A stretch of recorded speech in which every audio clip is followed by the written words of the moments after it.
Hey guys, welcome back to the channel. Today's story comes from Dave, an American bachelor who thought he found love in the Philippines, but instead walked into a carefully orchestrated scam.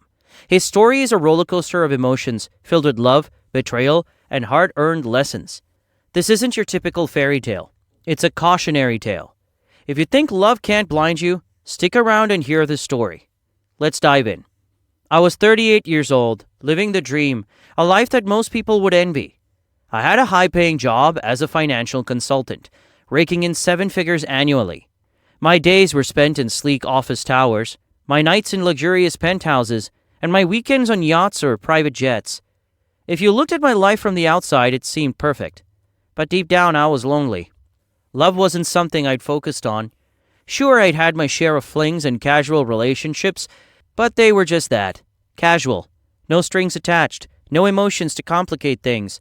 I told myself I didn't need love. I was successful, independent, and self-reliant. What more could I ask for? But something was missing. Something I couldn't name at first. Despite all the wealth and status, I felt an emptiness inside. I had never been one for deep relationships. Love had never been a priority in my life. I had built my life around work. But when the clock stopped and I was left alone in the silence of my penthouse, it hit me. I was lonely. I had no one to share my life with. No one to talk to at the end of the hard day. No one to confide in when things got tough. It wasn't that I was afraid of relationships or commitment. I just didn't know how to start. I had spent so many years focusing on my career building that I never thought much about the personal side of life. That realization hit me hard. I wasn't sure where to start. But I knew one thing for sure. I needed a break. One night, scrolling aimlessly on my phone, I stumbled upon a travel blog about the Philippines. Pristine beaches and windy skies. It was the kind of place that seemed simple, humble, and far from the materialistic world I had created for myself. On a whim, I booked a flight. I landed in Cebu with no real agenda, other than to get away from the chaos of my life in the States. I checked into a boutique hotel near the city center. It was cozy, with a rooftop view of the sparkling coastline. My plan was simple: relax, unwind, and maybe meet someone who could bring some excitement into my life. Every night I ventured out into the bustling nightlife. Cebu had a vibrant scene: bars, clubs, and restaurants filled with locals and tourists. The women were beautiful, charming, and often eager to strike up a conversation. I spent my nights hopping between venues, meeting people, and enjoying the carefree vibe. But the fun didn't come cheap. Drinks at the bars were around 200 pesos each. That's about $3.50. But the cost added up quickly when I started buying rounds for the women I met. A single night could easily set me back 10,000 pesos. That's $175 roughly, between drinks, tips, and entertainment. Over the course of a week, I'd spent more than 70,000 pesos. That's $1,200 without even realizing it. Despite the lively atmosphere and the money I was spending, something was missing. I was surrounded by people, yet I felt utterly disconnected. Maybe the problem wasn't the place or the people. Maybe it was me. The next morning, I decided to skip the usual nightlife routine. Instead, I wandered through the city streets, letting my instincts guide me. That's when I saw her. It wasn't planned. I didn't go to Cebu looking for love, and I certainly didn't expect it to find me. But there she was. She worked at a small craft store selling handmade trinkets and souvenirs. I wandered into one afternoon, and from the moment we spoke, something clicked. Her name was Angela, and she was like nothing I had ever known. She wasn't trying to impress me with fancy clothes or a glamorous life. She wasn't interested in my money, my success, or my position. She was simply herself. Angela was 28 years old, and she had a quiet strength about her. She worked at a small shop to support her family, and when she spoke about them, it was clear that they were everything to her. Her father was sick and bedridden, and Angela was the primary caregiver. She had 2 brothers who, she said, didn't contribute much to the household. Her mother stayed home to take care of her father. Angela had taken on the responsibility of being the main breadwinner, and yet she never complained. There was no bitterness in her voice, no resentment. She simply did what needed to be done. I admired her ability to smile through such hardship, but I also felt a deep sense of guilt. Here I was living a life of luxury, while she was struggling to support her family. And yet there she was, smiling, offering me kindness with no expectation of anything in return. We started spending time together. Angela showed me parts of Cebu I'd never have discovered on my own. Hidden beaches, quaint cafes, and local festivals. There was a simplicity to her that I found refreshing. She wasn't after my money or my status. She was just herself. By the end of my trip, I found myself wanting more. Angela and I committed to a relationship. We exchanged numbers, promising to keep in touch. I flew back to the US feeling like I'd left something behind. Back in the US, life went back to its usual rhythm. Meetings, spreadsheets, and late nights at the office. But this time something was different. Every notification on my phone made me smile. It was Angela. She messaged me daily, sending photos of her family, updates about her work, and even little snapshots of her life. Her cooking experiments, the craft project she was working on, sunsets from her window, and even began sharing her frustrations with me. Angela began to confide in me. She complained about her father's mounting medical bills, her brothers arguing with her over money, and how her job at the rice stall barely covered their expenses. Some days she was so busy and stressed that she wouldn't answer my calls, which left me worried. At first I tried to comfort her with words, but it didn't feel like enough. One day I decided to help her financially. I offered to send her a monthly allowance of 117,463 pesos. That's around $2,000. Angela was hesitant at first, saying she didn't want to be a burden. But eventually she agreed, promising to use the money wisely. That first transfer felt good. I told myself it was just temporary, that I was making her life easier. But I didn't realize that it was just the beginning of something much bigger and far more dangerous. I told myself it was just a gesture of kindness, something I could do to make a difference. I convinced myself that I was just being generous, helping someone who was in need. But as I sent more money, the requests began to grow. Angela never asked directly, but the subtle hints were there. She would mention her father's medication, 10,000 pesos, $175 a month. Then she said a fire had destroyed their kitchen, and they needed 50,000 pesos. That's $875 for repairs. Sometimes it was for bills she couldn't cover, or emergencies that seemed to come out of nowhere. Over the next 2 years, I sent over 587,315 pesos. That's around $10,000 on top of the monthly allowance. Every time I sent money, Angela apologized profusely, saying how embarrassed she was to ask. She told me she hated burdening me, but she didn't know what else to do. I convinced myself that things would get better, that this was just a rough patch.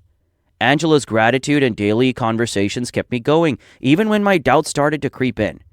When I visited her for the 4th time in 2 years, she treated me like royalty. Angela planned the entire trip, taking me to places I'd never seen before. Waterfalls, secluded beaches, and even her favorite childhood spots. She was attentive and thoughtful, making sure I felt comfortable and cared for every step of the way. One evening, I finally confessed my feelings.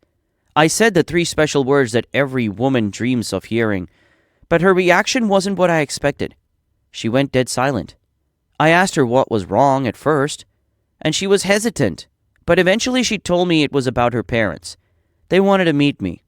Until I don't meet them, she couldn't truly commit to us.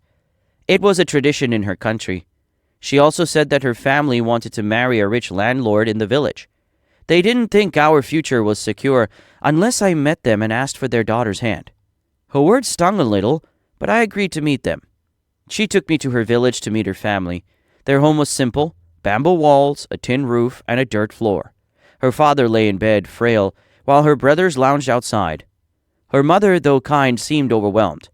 I thought it was odd that the brothers, grown men, didn't contribute more to the household. Angela dismissed my concerns, insisting they helped in their way. Her defensiveness stung, but she quickly softened, holding my hand and thanking me for meeting her parents. Over dinner, her father mentioned the idea of marriage in the future. He said it would be an honor for their family and a chance for Angela to have a better life. But there was a catch: a hefty dowry. At the time, I didn't see it as a red flag. I thought it was a cultural tradition, and I wanted to do right by Angela. So I agreed. The dowry cost me over 3 million pesos, which was roughly $52,500. But I didn't blink. It was for Angela, for our future. But deep down, a sense of unease had started to settle in. A question I couldn't ignore anymore. How long could I keep up with this? How long before I was the one who would be drained dry? When I returned to the US, I applied for her visa. The process was expensive and time-consuming, but I didn't care. I wanted her by my side. I paid for her tickets, made arrangements for her to move in with me, and even started planning our wedding. When Angela arrived, it felt like a dream come true. We got married in a small, intimate ceremony, and for the first few months, everything was perfect. But that perfection didn't last. For the first few months of our marriage, life was blissful. Angela adapted quickly to life in the United States, enjoying the skyscrapers, to the convenience of drive-through coffee shops. I loved seeing the world through her eyes. She seemed genuinely happy, and that made me happy. We spent our weekends exploring the city, visiting art galleries and farmers markets, and planning for our future. She talked about taking courses to get a degree, and I encouraged her. But the cracks started to show slowly. At first it was little things. Angela would snap at me over minor issues, leaving a light on, forgetting to replace the milk, or working late. Her cheerful demeanor faded, replaced by irritability and mood swings. One night she threw her plate on the floor during dinner, screaming that I didn't care about her because I didn't compliment her cooking. I was stunned, trying to calm her down, but she stormed off, slamming the bedroom door. I chalked it up to stress, that she's adjusting to a new life, and that it's a lot for her to handle. But the outbursts became more frequent. Angela began blaming me for everything. Her struggles to find work, her homesickness, even her weight gain. Nothing I did was enough. Then came the threats. One evening, after a particularly heated argument, she stood by the door with her suitcase packed. She yelled that she was done and threatened to call her family to come and get her, as she couldn't do this anymore. I couldn't believe my ears. She was leaving me to go back to the hellhole she came from? Was my love not enough for her? I begged her to stay, apologizing for whatever I'd done wrong. She relented, but only after I promised to take time off work to spend more time with her. Her demands escalated. She wanted expensive clothes, designer handbags, and lavish dinners. She said she needed these things to feel more confident in her new life. I didn't have the heart to say no more, but where had the promises of love and becoming a homemaker gone? But the turning point came when Angela got physically violent during an argument. I would not like to go into details. She slapped me across the face and threatened to call the police, accusing me of being abusive. I was horrified, realizing how far things had spiraled out of control. I begged her to leave peacefully, but she refused. She continued making my life a living hell. One day I came home to find her gone. She had taken her belongings, my credit cards, and a significant portion of my savings. When she was gone, I felt a strange mix of relief and heartbreak. I had loved her deeply, and now it was over. But the nightmare wasn't over yet. A few weeks after Angela left, I noticed my bank account was almost empty. My credit card bills were piling up, and transactions I didn't recognize kept appearing. Then came the call. She introduced herself as Lisa. She told me that I didn't know her, but she knew all about Angela. Lisa went on to explain that she had been involved with Angela's boyfriend in the past, a man who had freeloaded off her for years. It turned out Angela and this man had been working together, using the same tactics to take advantage of others, including me. She revealed how they had built this whole act around the perfect daughter and the devoted girlfriend, but it was all a carefully crafted facade. Their real game was manipulation and emotional blackmailing, draining men like me dry and then disappearing when the well ran dry. The shock hit me hard. It felt like the ground had been ripped out from under me. Lisa then told me something that shattered what was left of my trust. She had discovered Angela's plans through messages she found on her boyfriend's phone. Angela and her partner had been working together to scam me all along, pretending to be someone she wasn't. She was not the simple woman who wanted to be a homemaker. She never loved. Heck, she didn't even care about my existence. For 2 years, I was involved in an emotionally and financially draining relationship. To her, I was just a way to escape her freeloader parents and brothers and the shitty life in the Philippines. Lisa even told me that Angela and her boyfriend had already run off to Boston, likely already spending the money they'd taken from me. Lisa seemed genuinely concerned, telling me that she thought I should know the truth, even if it was painful. I was devastated. Angela had stolen not just my money, but my trust and sense of security. She had drained over $200,000 from my accounts, maxed out my credit cards, and taken every piece of jewelry I'd ever bought her. I contacted my bank and credit card companies, reporting the fraud. Luckily, some of the funds were recoverable, but the process was slow and painstaking. I filed a police report and consulted a lawyer, but Angela had covered her tracks well. Legally, there wasn't much I could do since most of the money had been given willingly. Proving fraud was an uphill battle. But I wasn't completely alone. Lisa and I stayed in touch. We shared our experiences and supported each other. She had been hurt just as badly, and we found solace in each other's understanding. Over time, our friendship deepened. Lisa was smart, compassionate, and driven, qualities I admired. There was a spark between us, but we both agreed to take things slow. Rebuilding my life wasn't easy, but it was necessary.